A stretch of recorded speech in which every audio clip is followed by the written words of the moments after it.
विधान परिषद निवडणुकीत महायुतीची बाजी, त्यासोबतच राज्यातील 17 पैकी 16 जागांवर महायुतीचा विजय, तर महाविकास आघाडीला खातंही उघडता आलं नाही। भाजप 11, शिवसेना 2, राष्ट्रवादीचे 2 जागांवर विजय, तर एका जागेवर भाजप बंडखोराचा विजय।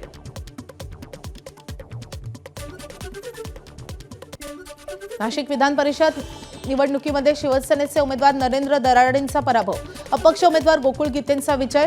गोकुळ गीतेंना मिळाली 357 मतं, शिवसेना उमेदवार नरेंद्र दराडेंना मिळाली केवळ 248 मतं। एकूण मतदान 618। विजयानंतर गोकुळ गीतेंच्या समर्थकांकडून जोरदार जल्लोष।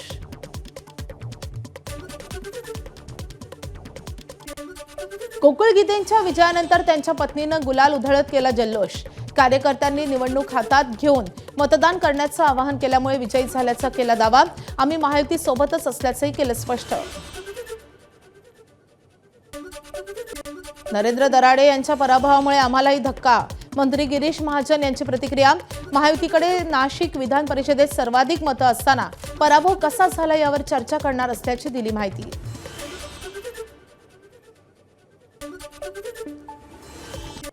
नाशिक विधान परिषदेत महायुतीचे उमेदवार नरेंद्र दराडे यांचा पराभव। नरेंद्र दराडे यांची मुलगी भाऊक, नेत्यांनी विश्वासघात केल्याचा आरोप करत प्रियांका दराडे काकड यांना अश्रू अनावर। भाऊकीच्या वादातून शिंदेंच्या शिवसेनेचा करेक्ट कार्यक्रम, काँग्रेस नेते सतेज पाटील यांचा आरोप। निवडणुकीत महायुतीनं पैशांचा पाऊस पाडल्यानं विजयी झाल्याचा सतेज पाटील यांचा आरोप। अमरावती विधान परिषद निवडणुकीत भाजपचे प्रवीण पोटे विजयी। प्रवीण पोटेंना मिळाली 390 मतं। काँग्रेसचे उमेदवार हर्षजित देशमुख यांना पडलं 0 मत, तर वंचितचे निलेश विश्वकर्मा यांना मिळाली 31 मतं। मवियानं विधान परिषदेची निवडणूक ताकदीनं लढवली। अमरावती आणि इतर विधान परिषदेत निवडणुकीमध्ये काँग्रेस नेत्यांमध्ये अंतर्गत वाद झाल्याची सतेज पाटील यांची कबुली। सांगली सातारा विधान परिषदेमध्ये महायुतीचे उमेदवार धैर्यशील कदम विजयी। धैर्यशील कदम यांना मिळाली 593 मतं। मवियाचे उमेदवार अभयसिंह जगताप यांना मिळाली 292 मतं। कदम यांचा 301 मतांनी विजय। महायुतीच्या कार्यकर्त्यांकडून जल्लोष। संभाजीनगर विधान परिषदेमध्ये भाजपचे उमेदवार सुहास शिरसाट विजयी। सुहास शिरसाट यांना पहिल्या पसंतीची 455 मतं। मवियाच्या उमेदवाराला मिळाली 135 मतं, तर एमआयएमच्या उमेदवाराला मिळाली 35 मतं। एकूण 630 पैकी 5 मते बाद झाली। धाराशिव विधान परिषदेमध्ये भाजपचे बसवराज पाटील विजयी। पाटील यांना मिळाली 845 मतं। काँग्रेस उमेदवार महेश देशमुख यांना केवळ 124 मतं। मवियाची 150 मतं महायुतीच्या उमेदवाराला मिळाली। 14 मतं बाद झाल्याची माहिती। विजयानंतर कार्यकर्त्यांचा हलगीवर ठेका। परभणी विधान परिषदेमध्ये महायुतीचे उमेदवार सईद खान यांचा विजय। पहिल्या पसंतीची 242 मतं मिळाल्यानं विजय। दुसऱ्या नंबरवर महाविकास आघाडीचे उमेदवार विवेक नवंदर। परभणीचे बंडखोर खासदार संजय जाधव यांनी केलं शिवसेनेच्या नवनिर्वाचित आमदार सईद खान यांचं अभिनंदन। दोघांचा फोटो टाकून केली अभिनंदनाची पोस्ट। सोलापूर भाजपचे उमेदवार राजेंद्र राऊत यांचा विजय। राजेंद्र राऊत 365 मतांनी विजयी।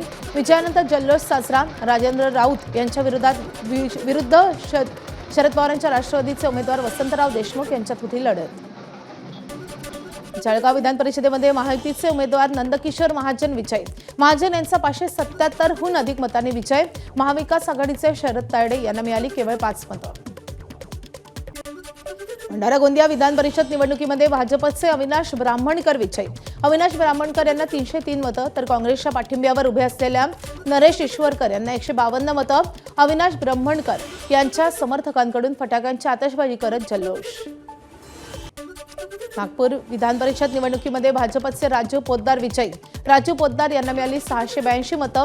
काँग्रेसच्या अतुल लोंढेंना मिळाली केवळ 130 मतं, तर 11 मतं ठरली अवैध। नागपूर विधान परिषद निवडणुकीमध्ये काँग्रेसची मतं फुटली।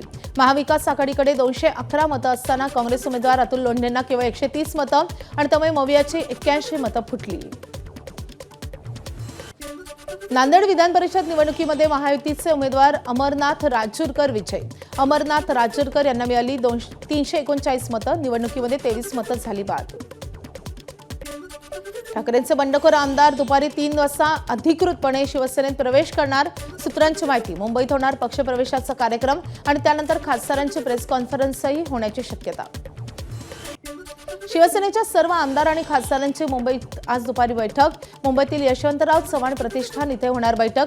नवीन खासदार बैठकीला उपस्थित राहणार की नाही याची माहिती नसल्याचं शिवसेनेचे आमदार नीलम गोरे यांनी केलं स्पष्ट. वाशीमध्ये शिवसेनेकडून खासदार संजय देशमुखांच्या स्वागताचे बॅनर. ठाकरेंच्या शिवसेनेचे 6 खासदार शिवसेनेत प्रवेश करणार असल्याची माहिती. ओमराजे निंबाळकर यांनी शिवसेनेत प्रवेश करण्याचा निर्णय जाहीर करताच अंबादास दानवेंकडून टीका. निंबाळकरांचा जुना व्हिडिओ सोशल मीडियावर पोस्ट करत टीका. आणाभाका घेतल्याला वर्षही लोटलं नाही, मात्र मारली पलटी. ठाण्यात ऑपरेशन टायगरचे पडसाद.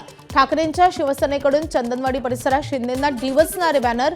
निवडून घेण्यापेक्षा आयपीएल सारखे बोली लावून विकत घ्या, बॅनरवरील या मजकुराची चर्चा. उद्धव ठाकरेंनी बोलावली सर्व आमदारांची बैठक. ऑपरेशन टायगर नंतर उद्धव ठाकरेंनी बोलावली आमदारांची बैठक. उद्धव ठाकरे आज सर्व आमदारांशी चर्चा करणार. खासदारांच्या फुटीनंतर आमदारांमध्ये फूट पडू नये यासाठी खबरदारी. राष्ट्रवादीच्या सर्व आमदारांची आज देवगिरी निवासस्थानी बैठक. उपमुख्यमंत्री सुनेत्रा पवारांनी बोलावली आमदारांची बैठक. पावसाळी अधिवेशनाच्या पार्श्वभूमीवर बैठकीला महत्त्व. पावसाळी अधिवेशन आजपासून सुरू. पुढील 3 आठवडे विधिमंडळाचं पावसाळी अधिवेशन सुरू राहणार. यंदाच्या अधिवेशनात 10 विधेयकं सभागृहात मांडली जातील. महिला शेतकरी सक्षमीकरण विधेयक मंजूर करून घेण्याचा सरकारचा प्रयत्न, तर खासदारांमधील फूट, दुष्काळ सदृश परिस्थिती आणि कर्जमाफीतील जास्त अटी अधिवेशनात गाजण्याची शक्यता. मुख्यमंत्री देवेंद्र फडणवीस यांनी पावसाळी अधिवेशनाच्या पहिल्याच दिवशी सादर केल्या पुरवणी मागण्या. 97,000 कोटी रुपयांच्या पुरवणी मागण्या सादर केल्या आहेत. अधिवेशनाच्या पहिल्याच दिवशी विरोधकांचं पायऱ्यांवर आंदोलन. शेतकरी कर्जमाफी करण्याची मागणी. फसवी कर्जमाफी करणाऱ्या शेतकरी विरोधी सरकारचा धिक्कार असो. हातात पोस्टर घेऊन विरोधकांची घोषणाबाजी. विधान परिषदेसह रायगड जिल्हा परिषद निवडणुकीमध्ये देखील आमची मित्रपक्षाकडून फसवणूक. आमदार महेंद्र थोरवेंचे सूचक विधान. राष्ट्रवादीचं नाव न घेता थोरवेंची तटकरेंवर टीका. कोकणातील विधान परिषदेची जागा राष्ट्रवादीला गेल्यानंतर आमदार महेंद्र दळवीही नाराज. शिवसेना जनतेच्या दारी या अभियानाला वर्सोवा अंधेरीत उत्स्फूर्तपणे प्रतिसाद. मुंबईमधल्या हजारो मुंबईकरांनी विविध योजनेचा लाभ घेतलाय. अनेक योजनांची कागदपत्र ऑनलाईन केली आहेत दाखल. नागरिकांना एकाच ठिकाणी सर्व सेवा मिळाल्यानं मुंबईकरांनी केलं स्वागत. धुळ्याच्या शिरपूरमध्ये राज्य उत्पादन शुल्क विभागाची मोठी कारवाई. तब्बल 67,77,250 रुपयांचा मुद्देमाल जप्त. जोयदा गावामधल्या गोडाऊनमध्ये परराज्यातील मद्य तसेच हातभट्टी दारूचा साठा करून अवैध विक्री सुरू असल्याची मिळाली होती माहिती. भिवंडीत 20 किलो गांजा जप्त. भिवंडीतील शांतीनगरमधील उच्चभ्रू सोसायटीच्या एका फ्लॅटमध्ये कारवाई. 2 सुटकेसमध्ये साठवलेला 6,32,800 रुपयांचा गांजा जप्त. या प्रकरणी महिला आणि तिच्या साथीदाराला अटक. यवतमाळच्या वणी तालुक्यातल्या कोलार पिंपरी मार्गावरच्या ब्राह्मणी गावाजवळ रुग्णवाहिकेचा अपघात आणि त्यानंतर रुग्णवाहिकेनं घेतला पेट. काही क्षणात रुग्णवाहिका जळून खाक. चालक वेळीच गाडीतून बाहेर आल्यानं प्राण वाचले. चालकाचं नियंत्रण सुटल्यानं अपघात. नाशिकच्या मनमाड शहरात दुहेरी हत्याकांड. अज्ञाताकडून डोक्यात दगड घालून 2 जणांची निर्घृणपणे हत्या. माथेफिरूला पोलिसांनी घेतलं ताब्यात. हत्येचं कारण अस्पष्ट. पोलिसांकडून तपास सुरू. अहिल्यानगर शहरात अंमली पदार्थांच्या आहारी गेलेल्या तरुणाची आत्महत्या. साहिल सुतार असं आत्महत्या केलेल्या तरुणाचं नाव. राहत्या घरी गळफास घेऊन जीवन संपवलंय. भरधाव ट्रॅव्हल्सची झाडाला धडक. बसमध्ये बसलेल्या 40 प्रवाशांपैकी 10 ते 12 प्रवासी किरकोळ जखमी. गोंदियातील मुंबई कोलकाता महामार्गावरील घटना. रायपूरहून ही बस सोलापूरकडे जात होती. मुंबईच्या दहिसर रावळपाडा परिसरात भीषण अपघात. भरधाव डंपरची पोलिसांची कार आणि 2 रिक्षांना जोरदार धडक. 2 पोलीस आणि रिक्षाचालक गंभीर जखमी. डंपर चालक फरार.